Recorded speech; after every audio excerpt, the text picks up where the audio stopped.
Hello दोस्तों, कैसे हो आप सब। Welcome to my YouTube channel. Friends, last time हम पढ़ रहे थे भाई उत्तर वैदिक काल। और उत्तर वैदिक काल में क्या क्या पढ़ लिया था हमने, geographical area, social structure, political condition के साथ साथ क्या पढ़ लिया था हमने, इकोनॉमी वाला सेक्शन भी क्या पढ़ लिया था, कंप्लीट डिस्कशन कर ली थी। ठीक है, अब जो है हम पढ़ रहे थे रिलीजन के हिसाब से क्या देखने वाले थे, इस टाइम पीरियड का क्या करने वाले थे, आकलन करने वाले थे। तो उसमें हमने देखा था कि क्या था भाई, जो क्या हुआ था सबसे पहले, क्या जो आर्थिक स्थिति थी। तो जो रिलीजन वाला सेक्टर था उसमें क्या था भाई, धर्म।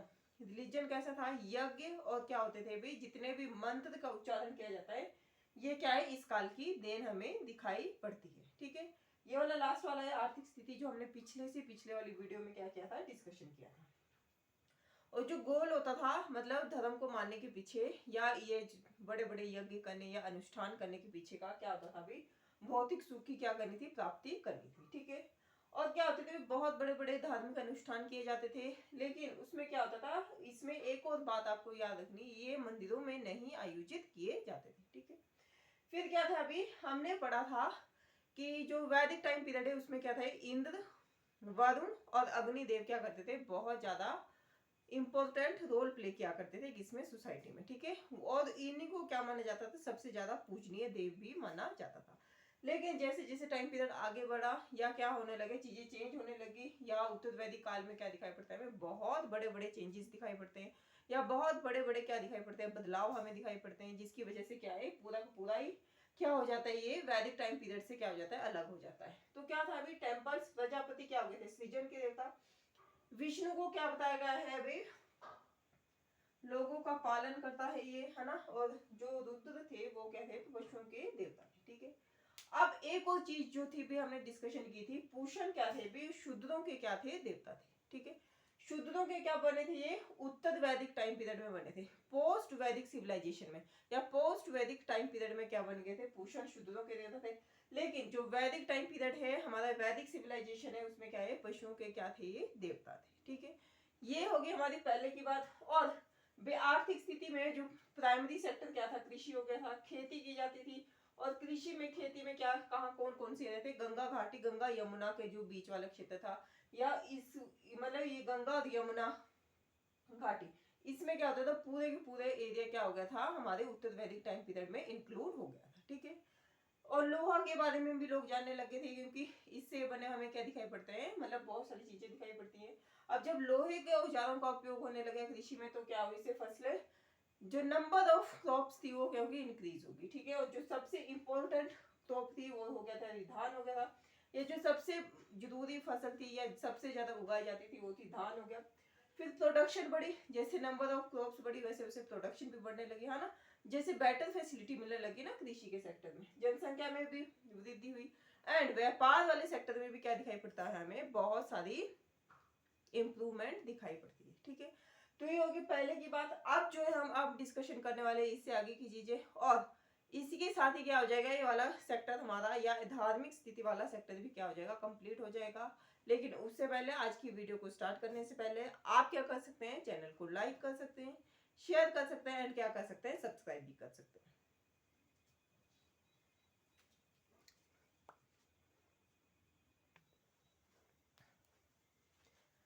तो भी अब नेक्स्ट चीज क्या है, हमने पढ़ा था, जो मतलब पढ़ रहे थे हम कि क्या हो गया था भी, जो वर्ण व्यवस्था थी, वर्ण व्यवस्था क्या हो गई थी भी, अपने कठोर रूप में सामने आने लगे थे। मतलब क्या हो गए थे, काम डिसाइड हो गए थे। ब्राह्मणों के लिए ब्राह्मण वाले कार्य, क्षत्रियों के लिए क्षत्रिय, वैश्यों के लिए भी और शूद्रों के लिए भी क्या हो गए थे, अलग अलग कार्य डिसाइड कर दिए गए थे। ठीक है, वर्ण व्यवस्था में कठोरता आने लगी थी, ये भी क्या रखना है आपको, बात याद रखनी है। और अलग अलग धार्मिक समूहों का क्या हुआ था, उत्पन्न होने लगे थे, और वही धार्मिक समूह बाद में किसमें कन्वर्ट हो गए थे, जातियों में कन्वर्ट हो गए थे। ठीक है, वैदिक टाइम पीरियड की कितनी चार जातियां थी, ब्राह्मण, क्षत्रिय, वैश्य एंड कौन थे, नंबर 4 पे शूद्र थे। तो ये होगी वर्ण व्यवस्था में क्या आने लगी थी, इस टाइम पीरियड में बहुत ज्यादा क्या दिखती है हमें, बहुत ज्यादा दिखाई पड़ता है कठोरता, या क्या होने लगे थे, बहुत ज्यादा परपंच, और बहुत ज्यादा क्या रचने हो गया था भी, कर्मकांड इसमें क्या हो गए थे, इंक्लूड हो गए थे। ठीक है, अब कुछ कुछ चीजें हैं, जैसे शतपथ, ये है एक शत ब्राह्मण ग्रंथ है ये, इसमें कुछ कुछ चीजों की क्या की गई है, चर्चा की गई है। जैसे सबसे पहले हम आज के टाइम में सुनते हैं पुनर्जन्म। पुनर्जन्म पे आधारित क्या होती है, बहुत सारी क्या आती है, बहुत सारी सीरियल्स भी बने, बहुत सारी मूवीज भी होती है जिसमें क्या होता है, पुनर्जन्म हो जाता है किसी व्यक्ति का, है ना। तो ये जो पुनर्जन्म का सिद्धांत है या पुनर्जन्म की थ्योरी है, ये कब कब से भी शतपथ ब्राह्मण से मिलती है हमें, या कौन से टाइम पीरियड की देन है, ये उत्तर वैदिक काल की क्या है, ये देन है। ठीक है, ये क्या रखनी है आपको, बात याद रखनी। इसी टाइम पीरियड की पुनर्जन्म मतलब बोलते हैं ना कि अगर किसी की डेथ होती है तो उसके साथ ही क्या हो जाता है, संसार में मतलब वो जो आत्मा है वो कहीं और जाके क्या हो जाती है, प्रवेश कर लेती है और किसी न किसी रूप में वो दोबारा जन्म ले लेती है ना। जन्म या मृत्यु का सिद्धांत, तो पुनर्जन्म वाला सिद्धांत कहाँ से मिलता है हमें, शतपथ ब्राह्मण से ही मिलता है। ठीक है, दूसरा जो एक और चीज मिलती है हमें शतपथ ब्राह्मण से, वो है भी मोक्ष। हम मोक्ष की चर्चा करते हैं कि भगवान को मानो, आपको क्या होगी, मोक्ष की प्राप्ति होगी। ठीक है, या जीवन मरण के चक्कर से क्या हो जाएंगे, आप आजाद हो जाओगे। ठीक है, मोक्ष की जो टर्म है या मोक्ष की जो थ्योरी है, ये भी कहां से मिलती है हमें, शतपथ ब्राह्मण से ही मिलती है। ये सारी टर्म्स क्या है, हमने सुनी हुई है। जैसे पुनर्जन्म का सिद्धांत भी हमने सुना हुआ है ना, सभी ने इसके बारे में क्या कुछ ना कुछ बातें सुनी हुई है ना। मोक्ष मतलब अच्छे कर्म करो या क्या करो, अच्छे अपना नियति अच्छी रखो, कर्म अच्छे रखो, उससे क्या होगा, आपको मोक्ष की प्राप्ति होगी। मतलब बहुत सारे जन्म लेने से आप क्या बच जाओगे, पृथ्वी लोक से क्या हो जाओगे, मुक्त हो जाओगे, ऐसा ऐसा, है ना।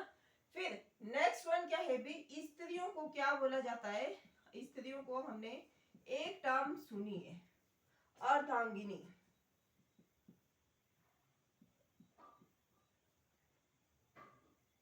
अर्धांगिनी,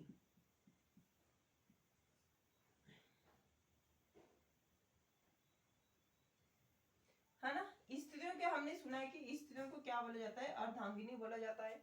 तो ये जो स्त्रियों के लिए अर्धांगिनी टर्म है, ये भी कहां से हमें मिलती है, ये मिलती है हमें शतपथ ब्राह्मण से ही मिलती है। ठीक है, इस टाइम पीरियड में क्या किया गया, जो वैदिक टाइम पीरियड के क्या थे, मतलब पूजा अर्चना का तरीका था, यज्ञ करने का तरीका था, उसकी क्या की गई है, उसकी आलोचना की गई है हमारे उपनिषदों में। लेकिन इसमें बोला गया है, उपनिषदों में किस चीज को क्या दिया गया है, भी बल दिया गया है कि तपस्या करो, तप पर बल दिया गया है। उपनिषदों में क्या बोला गया है, तपस्या को ज्यादा से ज्यादा क्या किया गया है, रोल प्ले करने को बोला गया है कि तपस्या करो, तप करो, आपको क्या हो जाएगा, मोक्ष की प्राप्ति हो जाएगी। ये भी क्या रखनी है, आपको बात याद रखनी है। ठीक है, और एक और चीज जो हमें वैदिक टाइम पीरियड किया, उत्तर वैदिक टाइम पीरियड का मिलता है, वो है मूर्ति पूजा।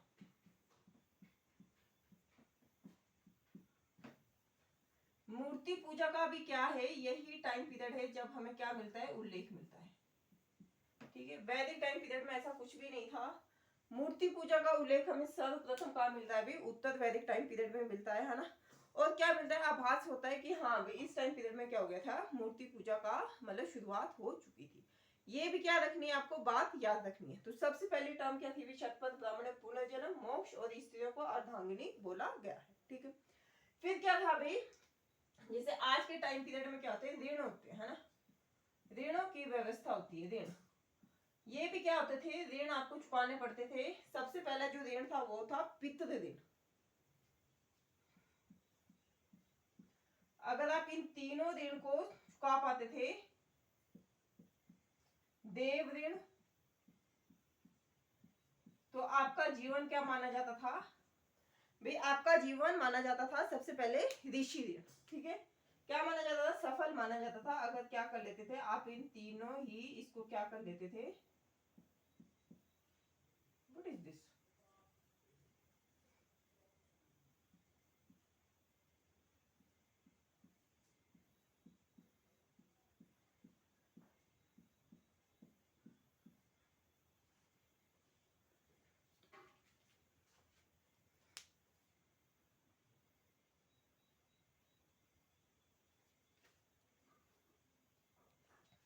हाँ। तो भाई ये ऋण होते थे और इन्हीं ऋण को क्या करना पड़ता था, हर एक व्यक्ति को क्या करना पड़ता था, चुकाना पड़ता था। ठीक है, अगर आप इन ऋण को चुका देते थे तो आपका जीवन क्या माना जाता था, सफल माना जाता था।